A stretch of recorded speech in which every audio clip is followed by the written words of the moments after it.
Goedenavond allemaal. Ik ben heel blij dat jullie met zoveel hier zijn. Ik ben Jasmin van Vitamine C. Dat is het lerend netwerk voor cultuureducatie in de vrije tijd. En samen met Rock Paper Pencil en Antwerp Power by Creatives organiseren we deze lezing met Bruno Fauduti. Dus heel welkom allemaal. Bedankt dat jullie hier zijn. An example of one of my designs and explain more or less the design process and how the game started, how it ended, and what changed in between. And I decided to take a new example, which I never took so far in this kind of speech, and to discuss, in fact, two games, because in a way, one is an evolution of the other. So the first game is this one, Corruption, which was one of my first game published. I'm looking here, it's 1999, so it's quite old. Not my first game was 1984, but it was still one of my first games published. So before Citadels, Machiavelli here and all that stuff, and before I was a well-known game designer. And this one is one of my last games published, I think last year, last autumn. It's Venture Angels, published by a Korean publisher, Mandu Games. And in a way, it's a more modern, up-to-date version of this one. They look very different, but I think it's an evolution of this one, something which I didn't realize at first, and which I will try to explain here. So I will first more or less tell the story of these two games, or the story. Well, the story, there is only one story. And then I think it's Jonathan who is supposed to ask me questions about various stuff, including, looks like there is something educational, and I don't like education in games. I think it doesn't fit together, maybe because I'm a teacher, but we will see. Okay, so Corruption, so I say 1999, so let's say probably the first prototypes were in 1997 or 1998. And the storyline behind this game was something which was in the news at this time. It's still in the news now. Here, I think more or less everywhere, probably here as well. And it's about, big companies corrupting politicians to get contracts to build, bridges, highways, and official buildings, and all that stuff. So when I first thought of making this game, I even don't remember now if it started with this setting or with a mechanism which is something kind of an auction game. And it's interesting because it's a question I'm very often asked, if game design start with a story or start with a mechanism. And actually, I think very often it starts with both at once. It starts with the idea that this little piece of a story and this little mechanism could go together, and then all the rest of the game goes from this. So it's, as far as I remember, it probably started with both at the same time. So for the mechanism, you can see here the first prototype, or one of the first prototypes. It's an auction game. It's an auction game where players have cards in different colors. Each player has his color, and we are bidding face-up cards and face-down cards. I don't even remember exactly what is the rules for face-up and face-down. I think it changed from round to round. And highest bidder for each one of these contracts gets the contract.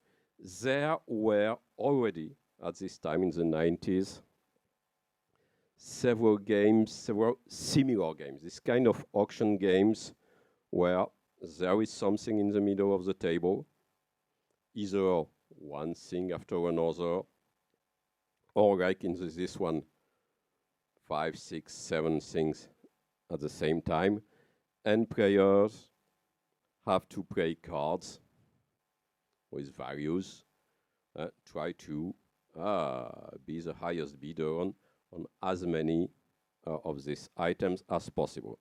There was, I think it's still available, High Society by Reinhard Nidia, which is something I think like this.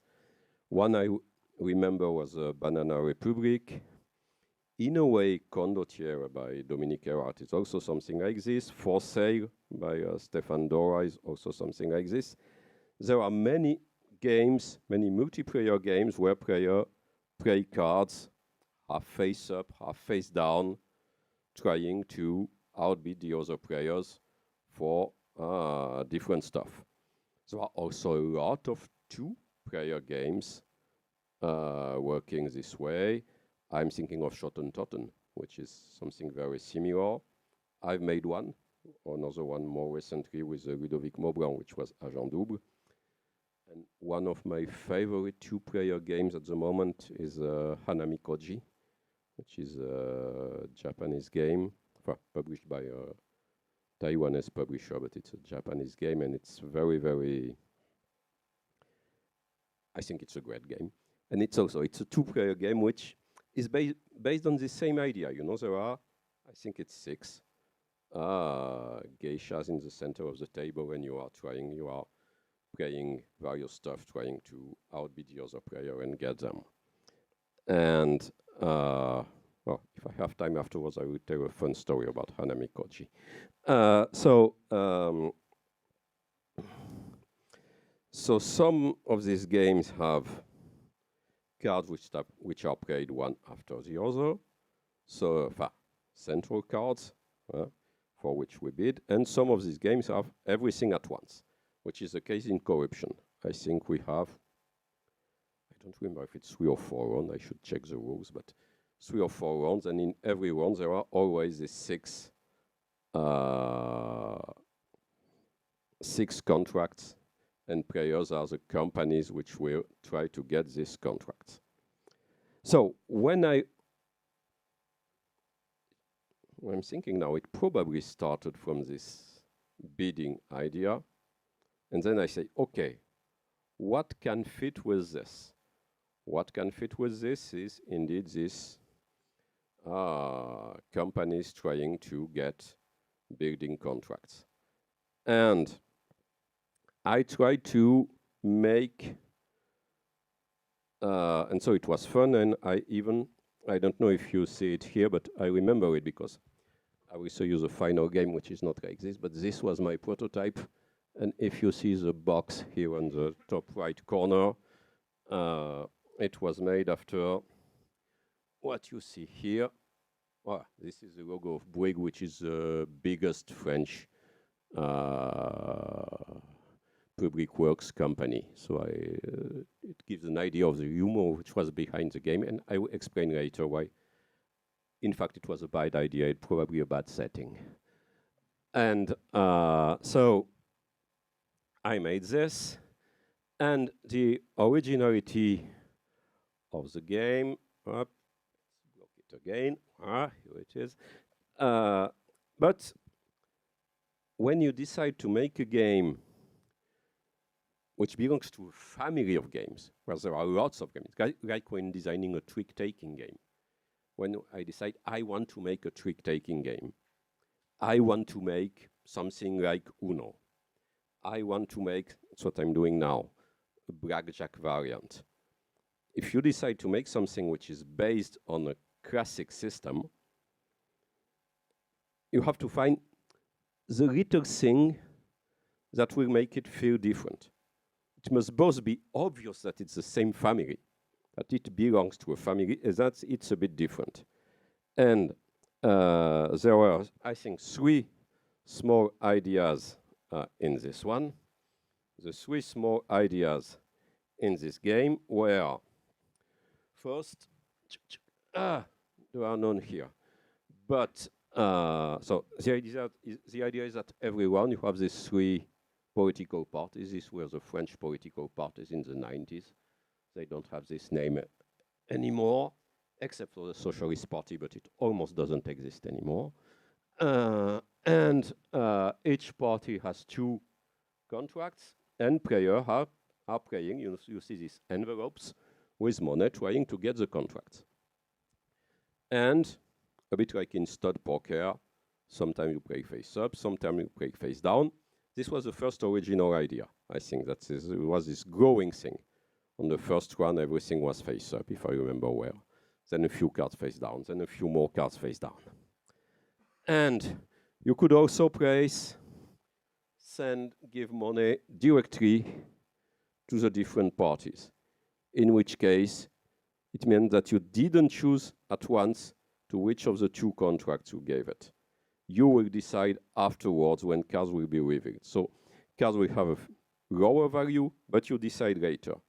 This was the first way to make the game a bit different. Second way was half face up, half face down. And the third way was to have something with I put in all my cards because I like thematically how it works. Characters. Characters here, every player had card with journalist, hitman, and judge. And the journalist can cancel an envelope. The judge can cancel a contract, but the hitman can kill, of course, a journalist or a hitman. And this was what make it slightly different than a game like High Society, for example, or this auction game where there was just money. So this is, I think, the first design lesson here, and you will see that I didn't use this in the newest version in Venture Angels, is that, trying to make it a bit different with adding this strange element and which can be fun for the players. Now, the problem with this is that, well, it was fun for me, it was fun for my friends, it was fun when we played it, but the setting was not really actually very sexy. Making a game about public works company, it's not something very exciting, even when it's in the news. So I submitted the game to a few publishers. They had fun when looking at the logo. Sometimes they had fun when playing the game. But, okay, they thought it's not sexy enough and it won't stay very long. Because, maybe in 2 years, 3 years, these stories will not be in the news anymore. Well, actually, they are always in the news. But they were not sure. So I showed this game to a few publishers and even don't remember how I contacted them. I ended showing it to Atlas Game, which was a very small American company, well, probably because they had made the first version of Once Upon a Time, which is a game I played a lot and I liked a lot. So I contacted them, and they were interested. But they say the same, okay, but we have to make it a bit sexier.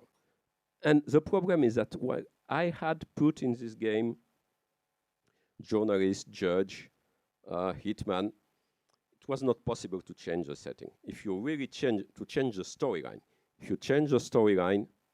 you have to start from the scrap again. You have to make new characters, new stories, new events. It's not possible to decide, okay, the hitman becomes, you know, I don't know, some strange alien, etc., etc. It doesn't work. Because even when it's very simple game, it had a storyline in it. So they just decided to move it to the basically to US in the roaring 20s. And this make for the actual published version of the game. So you see it's, you have public work, the builder here, you have the company on the left, you have money, you have this big envelope, you have the same elements, but they moved it to the 20s. You have here the envelopes, which are not envelopes anymore, but it's the same idea. You have the hitman, you have the judge, but they just change, they didn't change the storyline, that they changed the epoch, the time. And actually, it was probably a good idea.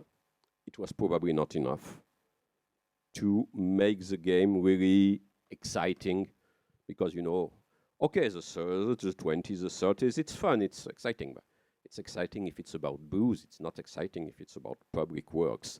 So it was probably not enough to make the game really, really exciting. Anyway, the influence in this game, you say it's this auction games, it's poker, there is something of stud poker in it. It's a game based on partial information, something which I really like. I think partial information is something very interesting, because partial information, you know, when you know some stuff about what the other players are doing, but you don't know everything, it's food for thought. You can try to guess what is happening, but it's not just you know, calculating and reckoning and reckoning and reckoning. Games about perfect information are always game about you. It's only about who is the most intelligent. I don't care who is the most intelligent. When there is partial information, you can try to be the most intelligent, but maybe you won't just because you were lucky. So it's half and half. So that's why in this game and in many of my games, some cards are played face up, some cards are played face down. Some things are visible to everyone, and some other are not. And well, so that's how I built this game, and it sold, I'd say, relatively well for the 90s, which means not a lot for now. In France, Jeux des Cartes made it in French, but players were playing public work companies. You cannot identify with a public work company. So that's how. But anyway, I still had. I think it stayed. I think it was sold for about 4 or 5 years. I had a few friends who liked it a lot.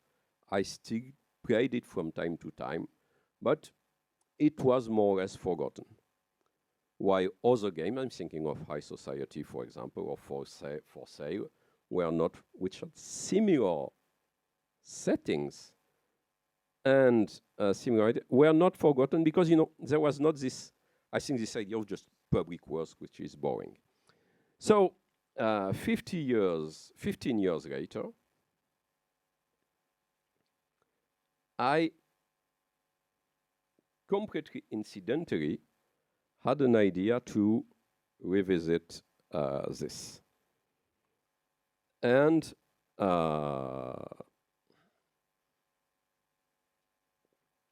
this idea led to this one, Venture Angels. And it started with Kickstarter, and with the Kickstarter craze. And that's interesting, because it also shows that it's what I said in the beginning, that, you know, between theme and mechanism, you cannot say that you make the mechanisms for a game and then you find a setting.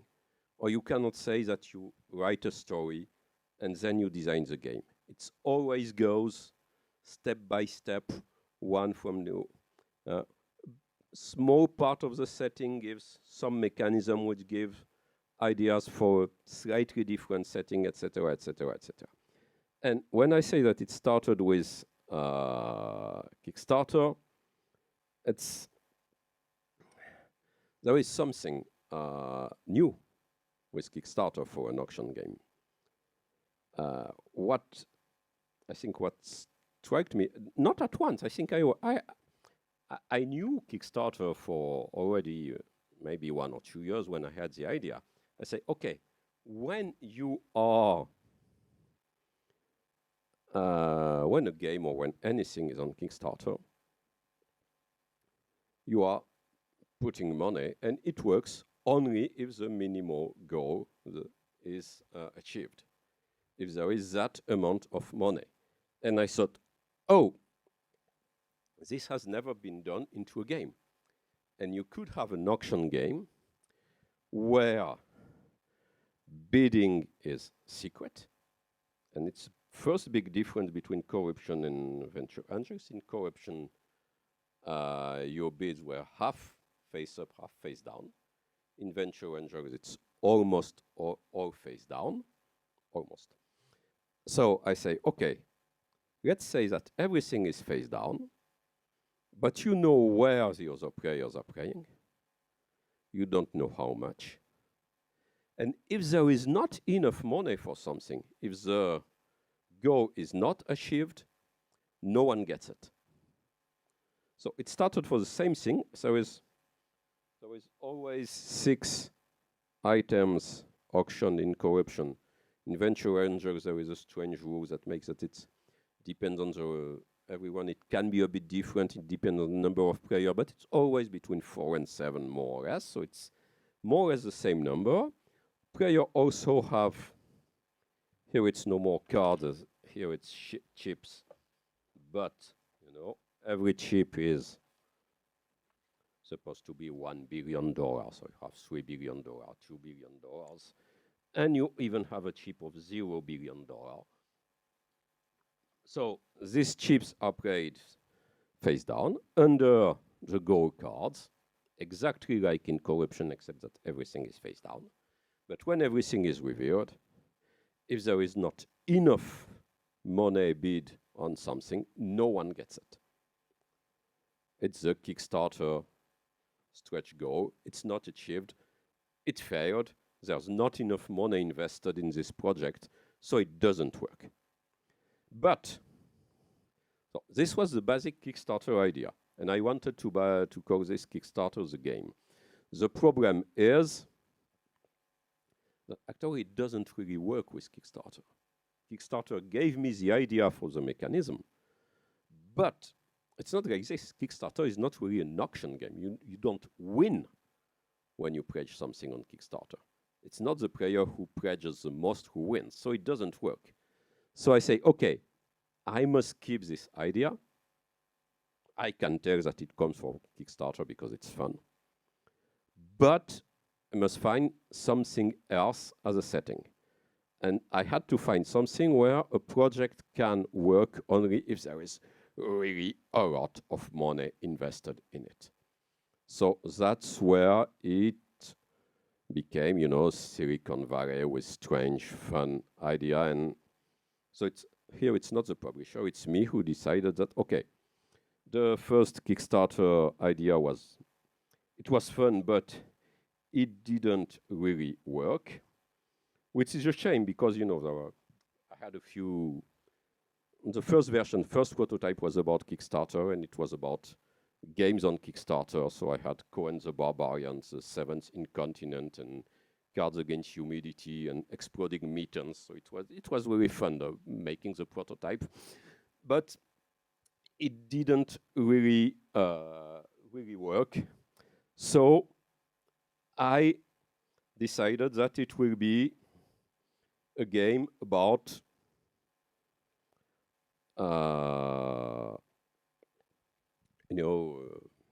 billionaires from the Silicon Valley investing in, strange projects. And, but, oh, I made something which I should not have. Voilà, up. Voilà. Here is the prototype. Played with the publisher when I was in Korea. And you see it's cards. It looks exactly like the game of corruption. It's the publisher who made tokens. My prototype had cards like this. And I wanted to make something more minimalistic. And having this idea for the stretch goals meant that I thought that in a way it was enough to make the game different from other auction games. So I didn't need anymore the characters I had in corruption.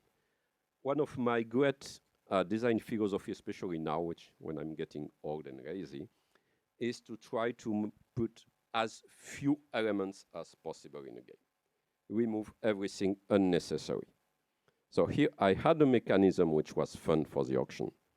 So it was not necessary to have cards or tokens with special effects. So I removed this. I had just this value on the cards. And I had still this idea that tokens are played mostly face. But now mostly face down. I will explain when they are face down. And I had this stretch goal idea. And then we played. And then we played with my friends. And so first prototype with game. Second prototype had already this events, so you can invest to, I have human cloning, brain transplant, self-driving shoes, something I can be very interesting. 4D printer, time machine, and various stuff, robot butler, teleportation, air bike, etc., and moon base and everything. So, and of course, all this is extremely expensive. You need lots of billions of dollars. But we played, and it didn't work. It didn't work because the problem was that when I had cards with different values, and very often players were concentrating on the same item. Everybody wanted the same. And we knew that there was a fight for these two elements, and no one was really interested in the other ones. And that's where came, and here it didn't came as an idea from something external. It came really from the game itself. I thought that, in fact, I needed something to balance this stretch goal mechanism. Because the stretch goal mechanism, the idea that we need a minimal value to have every element succeed. For example, for human cloning, if there is no $6 billion bid, no one gets it. For brain transplant, $8 billion. The problem with this system is that players didn't play on risky cards. They played only where they knew that the goal will be achieved. So, and here it was a purely mechanical idea. I say, okay, the counterpart must be that where there is the most money, it also doesn't work.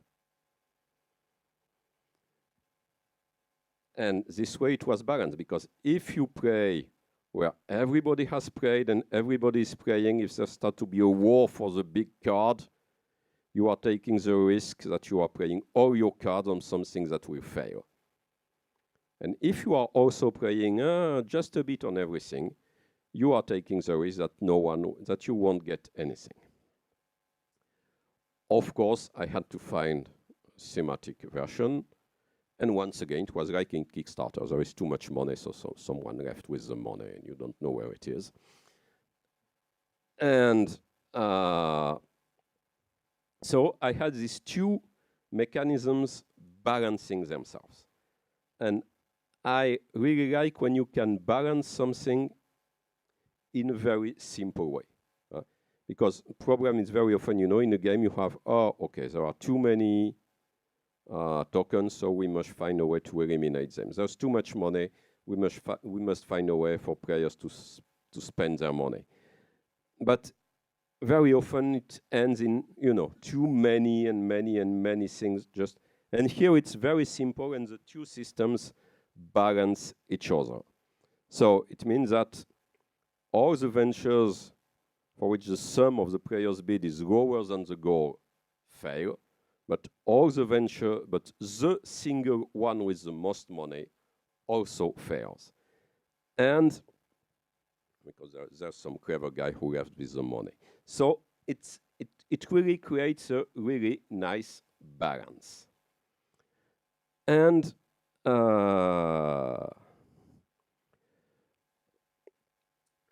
we played the game, it worked. There was still another problem. The other problem is that it was very, very difficult to catch up. It was very, very difficult to catch up because if someone starts with getting the big cards in the first round, this player will quietly play to get some small cards in the next rounds and let the other players fight for the big cards, and usually they won't get all of them. And he was almost sure to win. So once more, I came back to this one. I say, okay, what was fun in corruption? What was fun in corruption was that some cards were played face up, and some cards were played face down. And I thought that I could use this to balance the new game, and to make catching up easier. And it was very simple because there are not that many cards. It made me reduce a bit the number of cards, by the way. But I had a very simple idea, which is, okay, the number of contracts you already got is also the number of tokens you will have to play face up. Which means that when a player is winning, it's very brutal catch-up mechanism. Okay, you are winning, so you are playing half of your tokens face up. Because you have 1, 2, 3, you have 6 tokens. You have 3 cards, you play half of your tokens face up.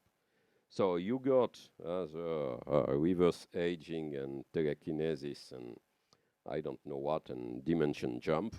Okay, you got some points, but now the first tokens you play are face up.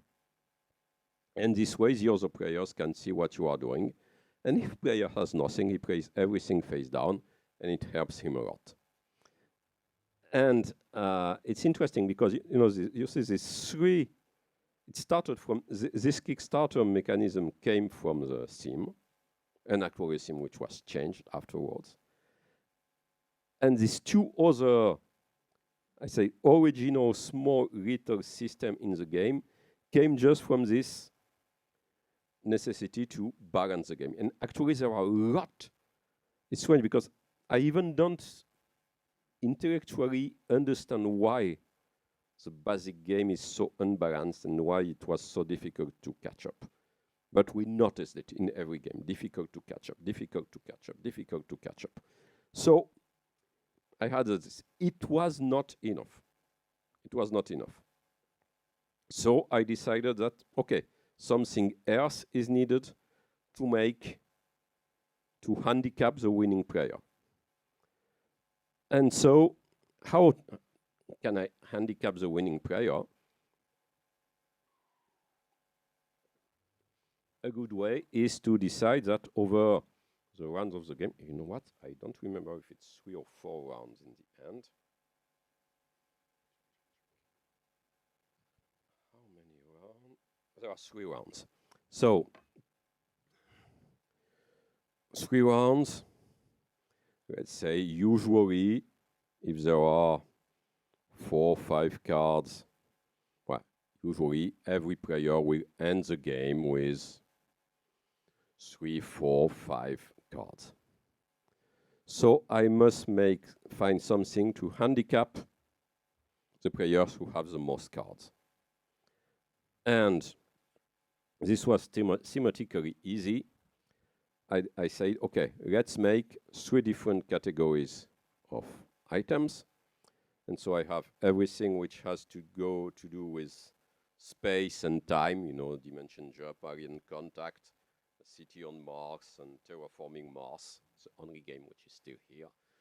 And I have everything which has to do with biology and psychology, you know, brain transplant, human cloning, precognition, etc. And I have everything which has to do with computers, the air bike, artificial consciousness, time machine, etc., and computer for cats. And in every category, you score your best card. The first idea was in every category you score your best card. But there was no real incentive to go for more cards, where the winning player was playing very defensively usually. So I say, okay, in every category you score your best card, and then every other card you score only 1 point. So this means that in the end, let's say you have 5 cards. I have 10 and 9 in computer. I have 7 and 6 in biology, and I have this 8 in space and time. So I score 10 and 1, 11, 11 and 8, 19, and 27. And so it makes easier for the player who have no cards to go for the big cards and try to catch up in the end. And it's another, I think, very important thing in game design, is that it's not really necessary in a game that every player until the end can win. But it's necessary that every player until the end thinks that maybe he can win.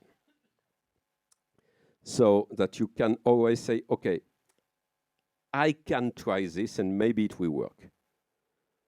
Of course, maybe you don't know what the other players have done and maybe it has no chance of working, but you can still try. It's like when playing poker. What makes poker interesting? Okay, maybe from the beginning you have lost because you don't have the highest hand. But you don't know. Maybe he's bluffing. So what makes a game exciting is that you think that you can win. You think that you can catch up when you are losing. Doesn't really matter if you cannot. So I always try, and it was, I think, very true with this design, to have some things that make that either it's possible or either players think that they can come back, think that they can win. Because the game is not really about winning, but it's definitely about trying to win. So this was my prototype. This was Venture Angels. And actually, Venture Angels was already the name of the prototype I submitted to the publisher. They didn't change the name. And Corruption either. Often they change the name. Here they didn't. I've shown this game to Kevin Kim from Mandu here when I visited them in Seoul.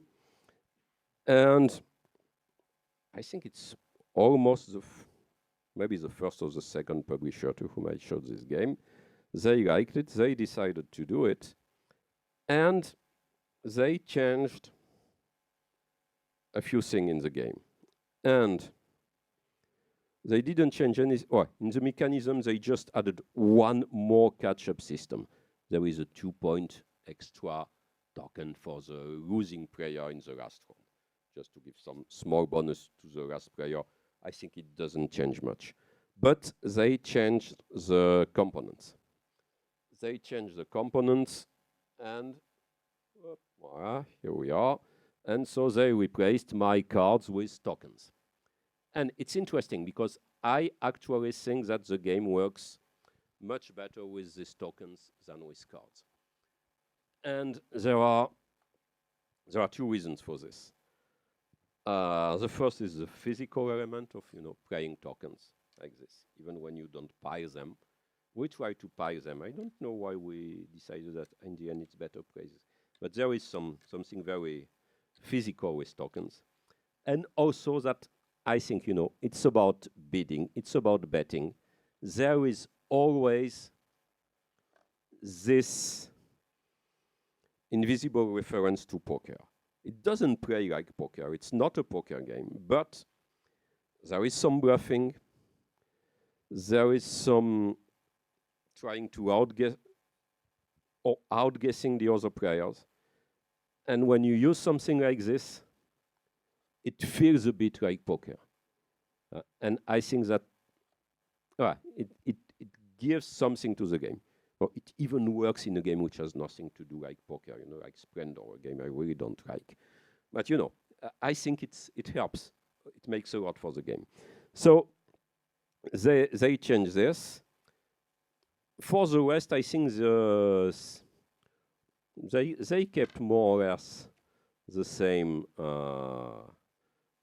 elements. They change a few cards, but I already had the 4D printer, which I don't know what is a 4D printer, but I think it's interesting.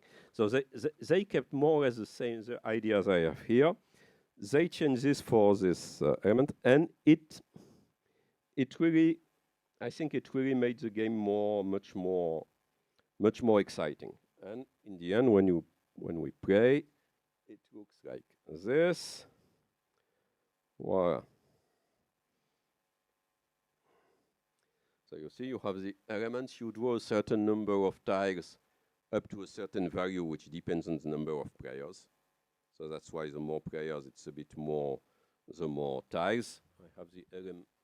I don't remember the values here, but for example, 3 players, when you have 28, you stop. 4 players, 36, 5 players, 45. And then each player on turn, play a face down token.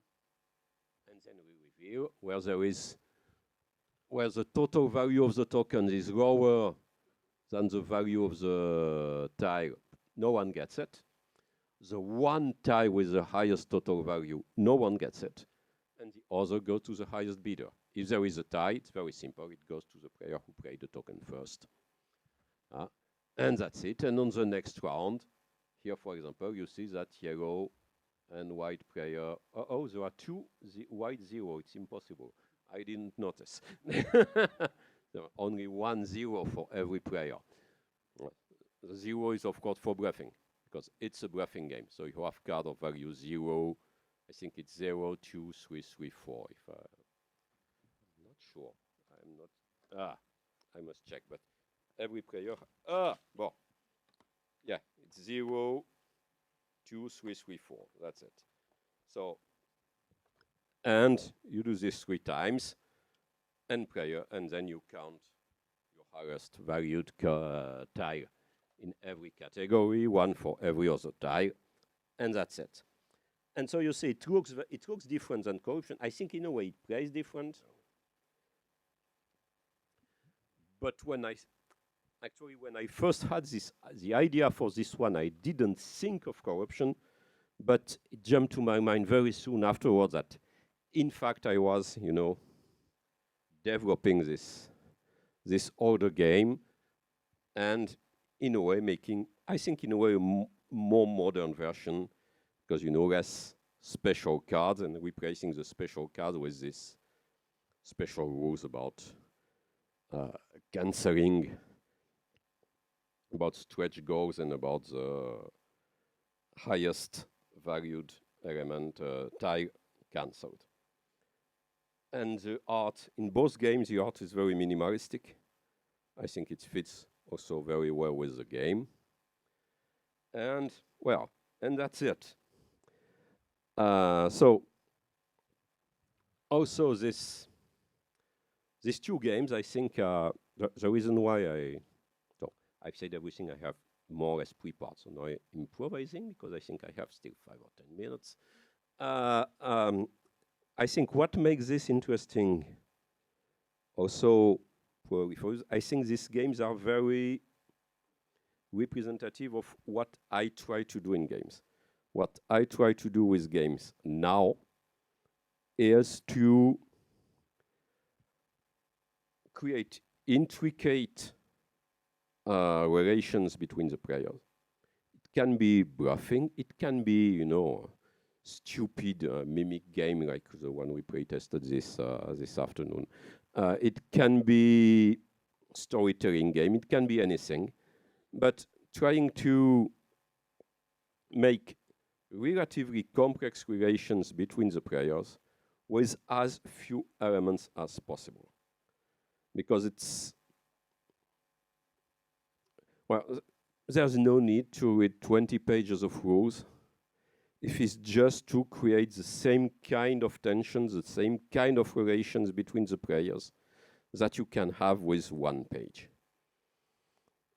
And very often,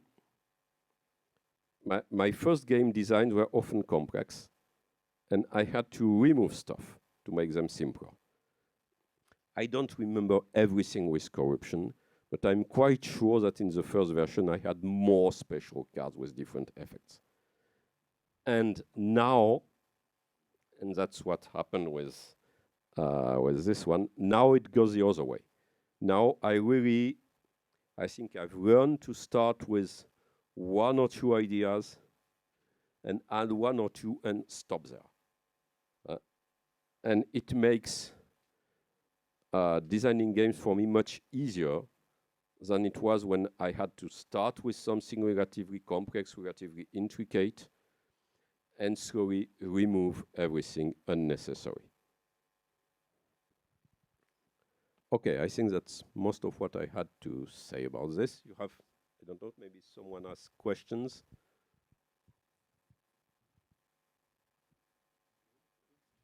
No questions? Yep. One question that I'm really struggling with when I'm designing some kind of prototypes or anything, like choosing the math to use of determining the values of cards or how much victory points that the action I can do gives me, and all this kind of mathy thoughts. How do you handle the math in games like this, or anyways, what kind of rule you Okay. might use? It's strange because actually I was not bad at math in school, but I almost never use math when designing games.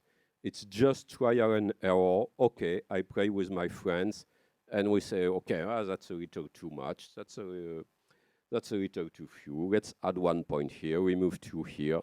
But I very rarely, I don't say that it never happens. Sometimes I make some probabilities, but it's never, I think I never did math above high school level. It's really very, very simple stuff. And most of it is just,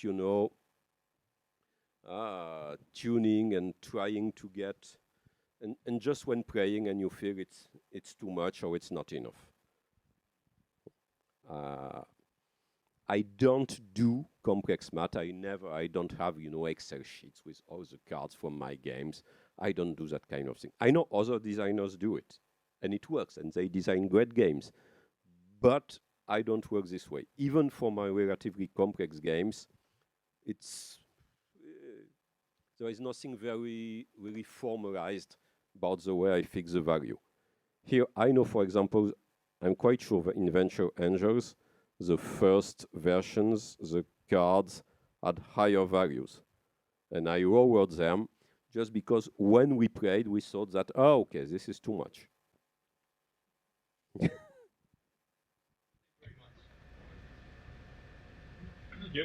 Yeah. You talked a little bit about limiting the number of elements that make up your game to try to have a real good design focus. But do you use that as a constraint or a rule from the beginning of your design process, and you try to keep it limited, or do you have a phase in which you just show everything at it, and then you select the things you really like? Well, I think in the beginning it was I put everything together and I removed what was unnecessary. Now I just try not to add too much things. But it's not a fixed rule. I don't start a game with the idea that, oh, okay, it must be only cards. Okay, I know that, it's always better to have 54 cards than 60. I know this kind of stuff, and multiple of 18 is always good. I know this kind of restrictions, but it's not the heart of my design. If I think that, okay, it needs tokens, I add tokens. But I always try to add really as few as possible elements.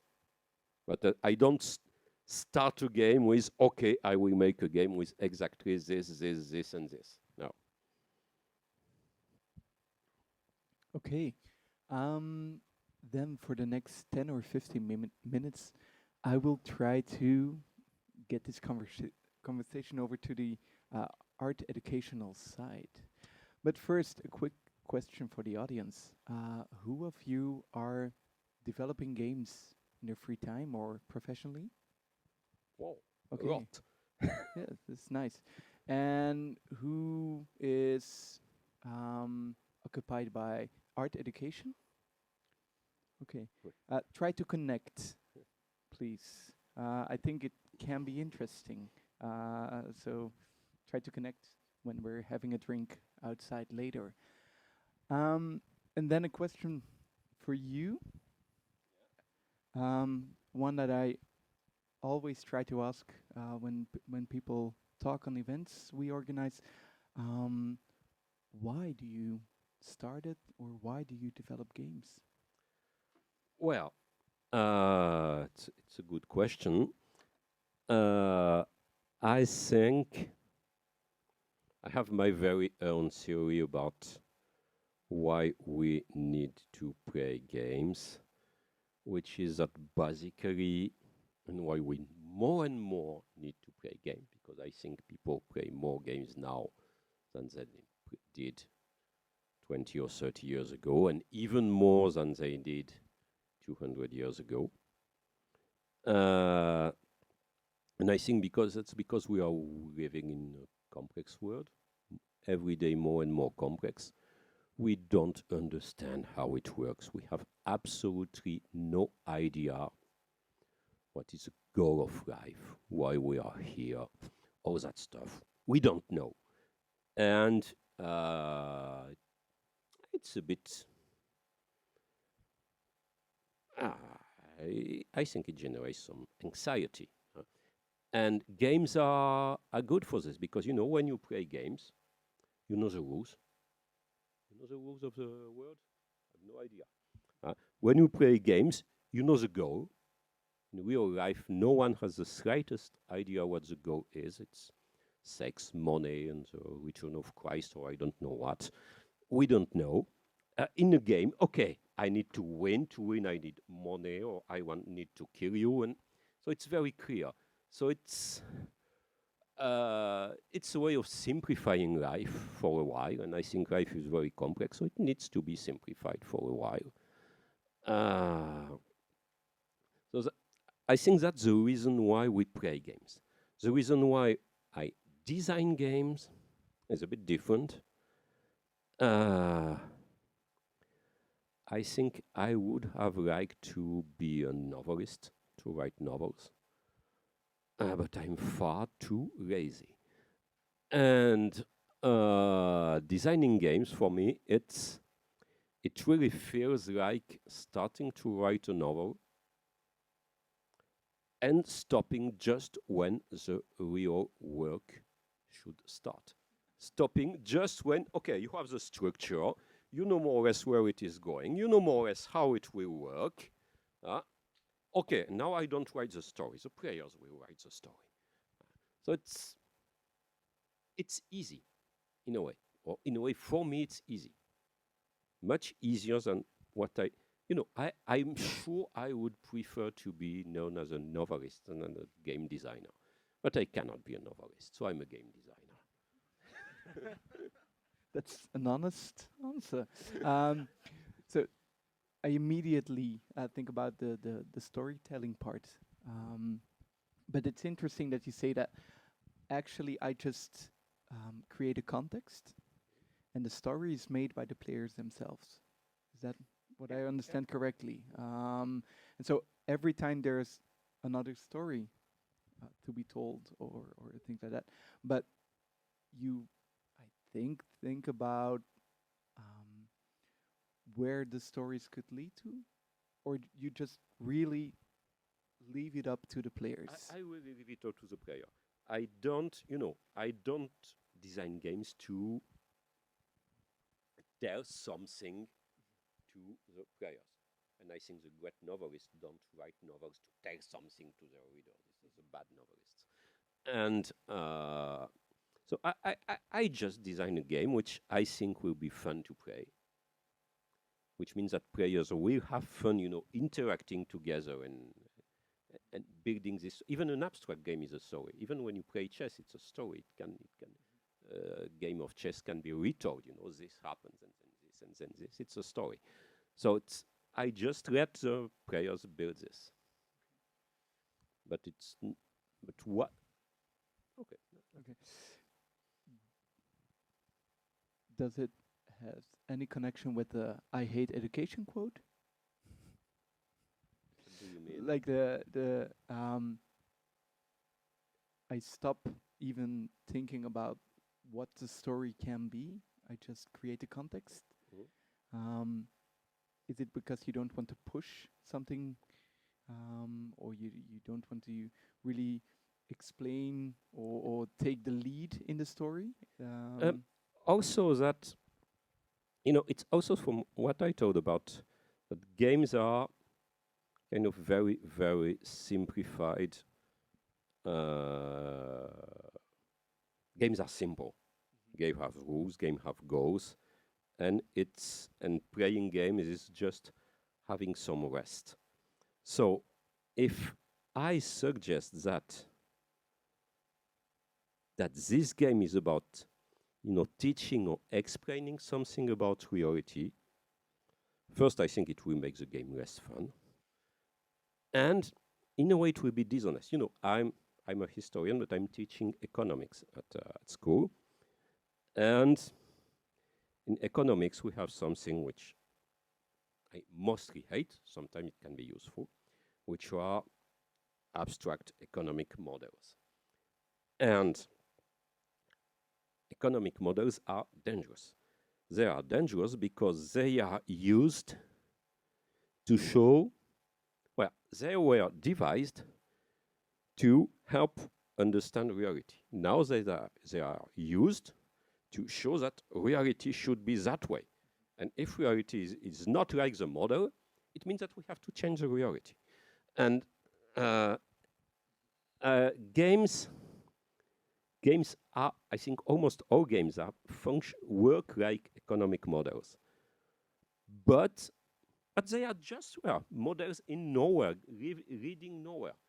I don't want them to try to explain reality. I don't care. I don't need them. I don't need this. I think novels are much better to explain a few things about reality, but even novels are not enough. So your opinion is that it should be fun games, not educational games, but they take place in a certain world, in a certain context with Yeah, characters and a backstory and things like that. backstory more or less, but something that makes that okay. Yeah. For a while, players are not Mhm. in the real world; they are in the game. Yeah. I think that's important. And also, if if you tell players that okay, you will play this, and this way you will learn this and this and this, they are not really out of the world, and in a way, it doesn't work. Player cannot get really abstracted from reality when they know that they are playing to learn something.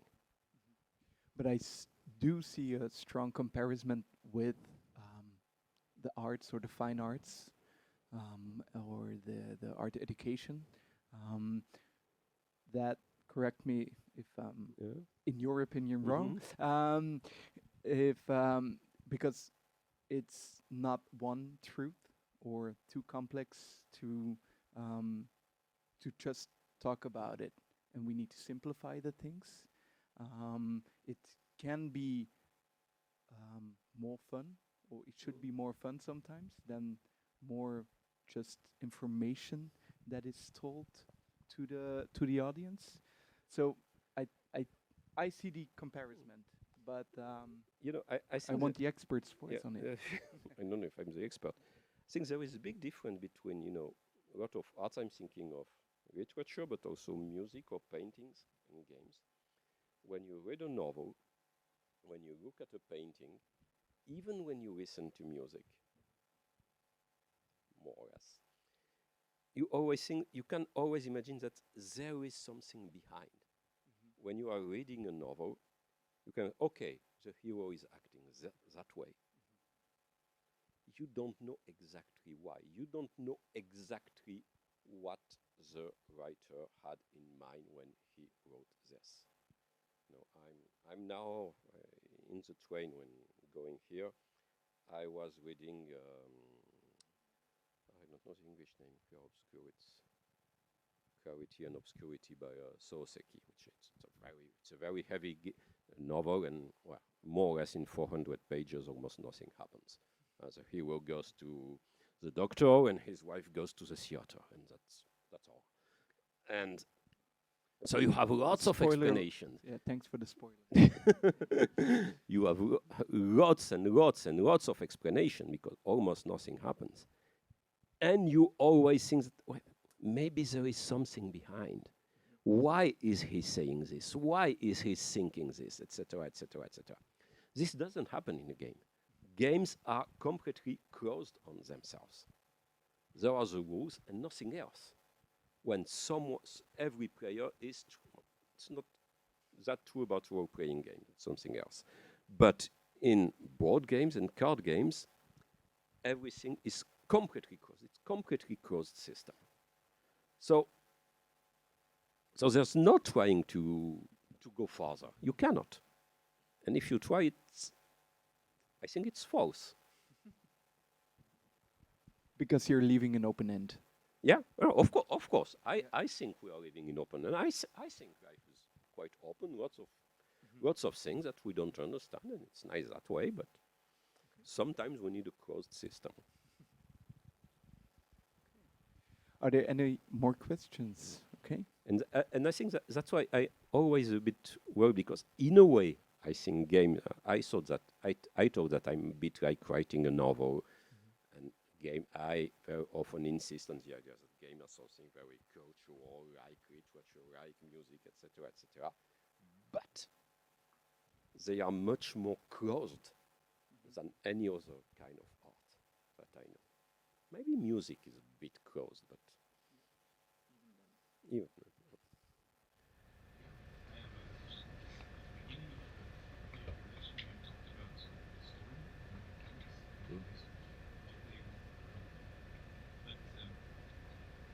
I was wondering what your reasons were for choosing a certain mechanic in the game, because you talked about a function game, and you talked about default, but is there a certain reason why you like to go about designing a game with these mechanics? Is it inspiration from other games, or thinking, why not do this feature? Very often it's inspiration from other games. Very often, maybe not that much now, because I'm trying to make it a real job and I don't play other games as often as I did. But still, very often I play a game and say, oh, there's this, but I would not have done this way. Or I like this. I like this system. I like this idea, but I don't like the whole game. Or what about mixing this from that game and this from that other game? So very often it can come from other games. It can also come just, from reality for something.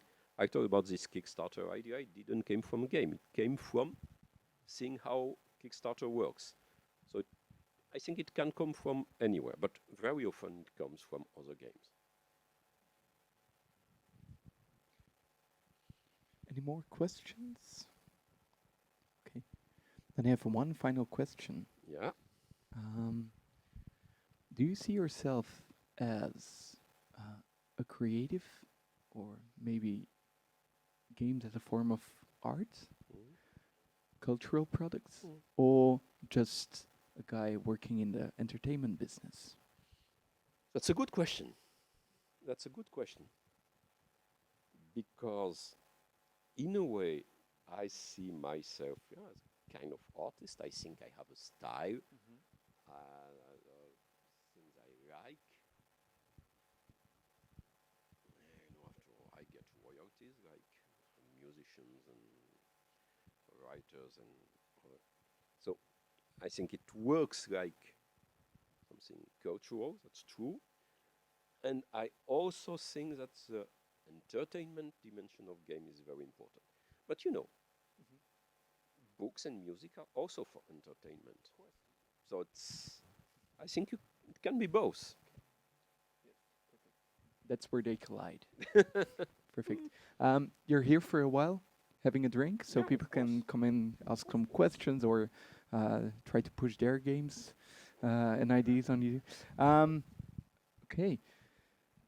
Ook hier iedereen. Dan, als er geen vragen meer zijn, dan nodig ik jullie allemaal graag uit om nog iets te drinken en na te praten.